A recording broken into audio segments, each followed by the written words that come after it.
Marcelino. And Walsh has fallen upon inside the penalty area. It appears to simply be incidental contact. There are sprawled bodies through the box. Presiden FIFA yaitu Gianni Infantino langsung turun tangan usai Timnas Indonesia dicurangi wasit di laga Timnas Indonesia versus Australia di babak kualifikasi Piala Dunia tahun 2025. Bahkan Presiden FIFA mengakui jika gol penalti Timnas Australia di menit 17 tidak sah. Tak hanya itu, Presiden FIFA juga mengatakan jika pada menit 62, Timnas Indonesia pantas mendapatkan penalti saat pemain Timnas Indonesia yaitu Sandy Walsh dilanggar oleh pemain Australia di dalam kotak penalti. Bahkan Presiden FIFA akan memecat wasit asal Yordania yaitu Adam Mahatmeh karena dianggap merugikan Timnas Indonesia. Presiden FIFA langsung membuat keputusan jika pertandingan Timnas Indonesia versus Australia harus diulang. Begini penjelasan lengkapnya. Soccer through the school system, the college system, which is very, very unique, I have to say, in this country. I visited myself.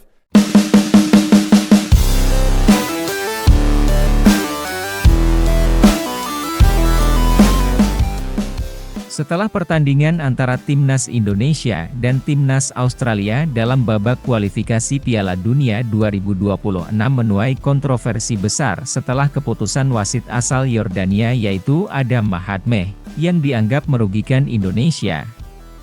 Salah satu keputusan yang menjadi sorotan adalah pemberian penalti kepada Australia pada menit ke-17, yang dinilai sebagai keputusan yang tidak sah oleh Presiden FIFA yaitu Gianni Infantino. Pada menit ke-17, Lewis Miller, pemain Australia, terjatuh di dalam kotak penalti setelah kontak dengan Nathan Choeaon. Wasit Adam Mahatmeh langsung menunjuk titik putih dan memberikan penalti untuk Australia. Keputusan ini mendapat protes keras dari kubu Indonesia karena dalam tayangan ulang terlihat bahwa Nathan Choeaon tidak melakukan pelanggaran. Bahkan menurut Presiden FIFA keputusan wasit yang memberikan penalti kepada Australia pada menit ke-17 adalah tidak sah. Tidak ada pelanggaran yang dilakukan oleh Nathan Choeaon. Justru, pemain Australia, Lewis Miller, yang melakukan diving. Seharusnya bukan penalti yang diberikan, tetapi kartu kuning untuk Miller karena melakukan aksi tidak sportif. Selain keputusan penalti, Presiden FIFA juga menyoroti pelanggaran keras yang dilakukan oleh bek Australia, Cameron Burgess, terhadap pemain Indonesia yaitu Sandy Walsh. Pelanggaran tersebut cukup serius hingga Sandy Walsh harus ditarik keluar karena mengalami cedera. Namun, wasit tidak memberikan hukuman apapun kepada Burgess, bahkan tidak mempertimbangkan penalti untuk Indonesia. Pelanggaran yang dilakukan oleh Cameron Burgess terhadap Sandy Walsh sangat jelas dan keras. Seharusnya Indonesia mendapatkan penalti dari insiden ini, tetapi wasit tidak mengambil tindakan yang tepat. Ini adalah kesalahan besar yang tidak bisa diterima. Akibat dari serangkaian keputusan yang merugikan Indonesia, Presiden FIFA yaitu Gianni Infantino mengambil langkah tegas dengan memutuskan untuk mencopot Adam Mahatmeh dari tugasnya sebagai wasit FIFA. Presiden FIFA menegaskan bahwa standar kepemimpinan wasit dalam pertandingan harus dijaga dengan ketat, dan kesalahan fatal seperti ini tidak bisa ditoleransi.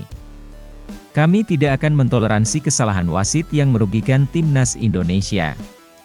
Oleh karena itu, kami telah memutuskan untuk mencopot Adam Mahatmeh dari tugasnya sebagai wasit FIFA. Ini adalah langkah untuk menjaga keadilan dalam sepak bola. Pernyataan dan keputusan Infantino ini mendapat respons positif dari berbagai pihak, terutama dari pecinta sepak bola Indonesia yang merasa kecewa dengan kepemimpinan wasit dalam laga tersebut. PSSI dikabarkan akan segera mengajukan protes resmi ke FIFA untuk meninjau ulang hasil pertandingan dan kemungkinan tindakan lebih lanjut. Keputusan FIFA untuk menindak wasit yang melakukan kesalahan fatal ini diharapkan dapat menjadi pelajaran bagi semua perangkat pertandingan agar lebih profesional dalam menjalankan tugasnya, terutama di ajang besar seperti kualifikasi Piala Dunia. Begini jalan pertandingannya. Timnas Australia mengalahkan Timnas Indonesia dengan skor 5-1 dalam pertandingan di babak penyisihan grup C kualifikasi Piala Dunia tahun 2026 zona Asia di Sydney Football Stadium, Kamis, 20 Maret tahun 2025. Pada babak pertama Timnas Indonesia tertinggal dengan skor 3-0 dari Australia. Indonesia mendapatkan penalti saat Rafael Struijk dilanggar oleh Rose di kotak penalti Australia. Kevin Dix yang jadi eksekutor mengarahkan bola ke sisi kanan dan mengenai tiang gawang pada menit 8. Pada menit 17 Australia unggul lewat penalti Boyle karena pelanggaran Nathan Choeon kepada Miller di kotak penalti. Jackson Irvine membuat Australia semakin menjauh lewat golnya pada menit ke-34. Babak kedua Indonesia mencoba lebih mendominasi serangan. Ula Romeni melepaskan tendangan keras pada menit ke-53 yang masih bisa diamankan kiper Rian. Australia mencetak gol keempat pada menit ke-60 melalui Lewis Miller. Umpan dari Craig Godwin diselesaikan dengan baik oleh sundulan Miller yang langsung menghujam gawang Indonesia. Permainan Socceroo semakin solid terus memberikan ancaman untuk Indonesia masuk menit ke-70. Satu gol untuk Indonesia tercipta lewat Ula Romeni memanfaatkan umpan cerdik dari Kevin Dix pada menit ke-78. Mendapatkan umpan terobosan dari Kevin Dix, Ula sukses melakukan eksekusi jitu ke gawang Australia. Peluang kali ini lewat Eliano Rogers di depan gawang Australia tapi masih bisa ditepis kiper Rian pada menit ke-84.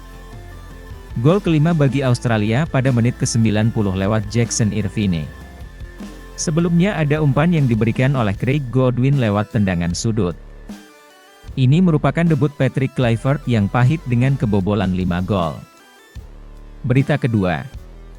Begini pernyataan Ketua Umum PSSI yaitu Erick Thohir usai pertandingan Timnas Indonesia versus Australia di babak kualifikasi Piala Dunia Zona Asia tahun 2026.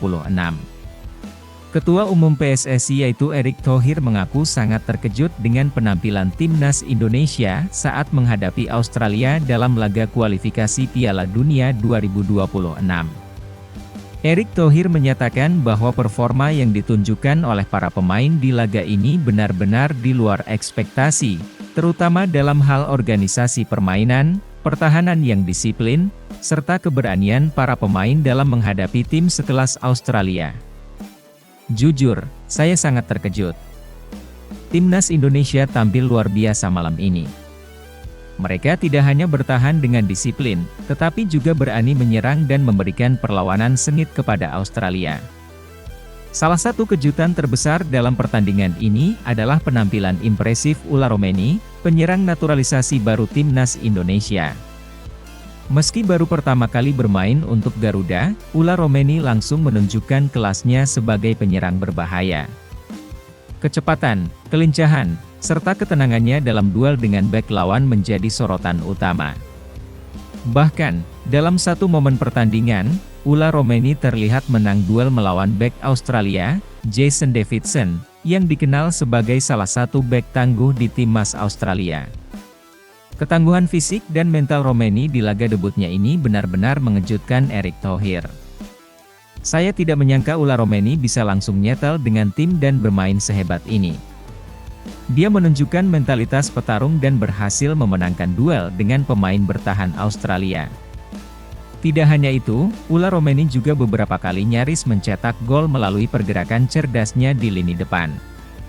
Kombinasinya dengan para gelandang serang Indonesia membuat lini pertahanan Australia kerepotan sepanjang pertandingan. Selain lini serang, lini pertahanan Timnas Indonesia juga mendapatkan banyak pujian. Erick Thohir menyoroti Jay Itzes dan Mees Hilgers, yang tampil luar biasa dalam menahan serangan-serangan cepat dari para pemain Australia. Kalau kita lihat bagaimana Jay Itzes dan Mees Hilgers bermain di laga tadi, saya benar-benar kagum.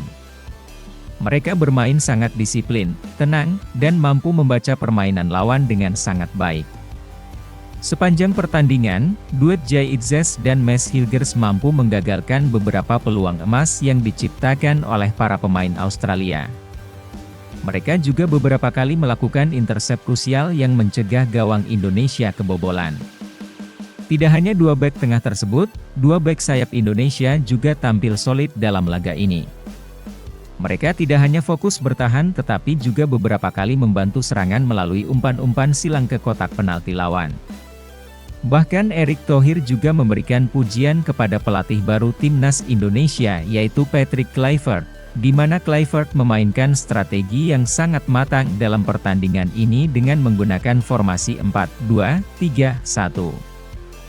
Formasi ini terbukti mampu menyeimbangkan pertahanan dan serangan, terutama dengan memanfaatkan serangan balik cepat untuk mengeksploitasi celah di lini pertahanan Australia. Strategi ini membuat Timnas Indonesia tidak hanya bertahan, tetapi juga mampu menyerang dengan cepat. Para gelandang dan pemain sayap sering melakukan transisi yang cepat dari bertahan ke menyerang, sehingga Australia harus bekerja ekstra keras untuk menahan laju permainan Indonesia. Erick Thohir pun memberikan apresiasi kepada Patrick Kluivert yang sudah mampu menerapkan strategi yang sangat baik dalam waktu singkat. Saya juga memberikan kredit kepada Coach Patrick Kluivert. Dia menyiapkan tim ini dengan strategi yang sangat matang. Timnas Indonesia tidak hanya bertahan, tetapi juga punya skema serangan yang jelas. Selain bek, para gelandang Timnas Indonesia juga berperan besar dalam hasil positif ini. Tom Haye dan Joey Pelupesi menjadi dua pemain yang sangat krusial dalam menyeimbangkan permainan. Mereka tak hanya mengalirkan bola ke depan, tetapi juga beberapa kali memotong serangan balik berbahaya dari Australia. Di salah satu momen, Tom Haye sukses melakukan tackle bersih untuk menghentikan pergerakan gelandang serang Australia, yang nyaris menciptakan peluang emas. Sementara itu, Joey Pelupesi beberapa kali berhasil membaca arah umpan lawan dan menggagalkan serangan sebelum mencapai lini pertahanan Indonesia. Gelandang kita juga tidak tinggal diam. Tom Haye dan Joey Pelupesi bermain sangat disiplin dalam menjaga ritme permainan. Mereka benar-benar menjadi tembok pertama sebelum bola sampai ke pertahanan. Kita semua bangga dengan permainan Timnas Indonesia hari ini, tapi ini baru awal. Kita harus tetap fokus dan terus bekerja keras. Masih ada pertandingan-pertandingan berikutnya yang harus kita menangkan. Dengan hasil yang menjanjikan ini, Timnas Indonesia kini semakin percaya diri menghadapi laga-laga berikutnya di kualifikasi Piala Dunia 2026.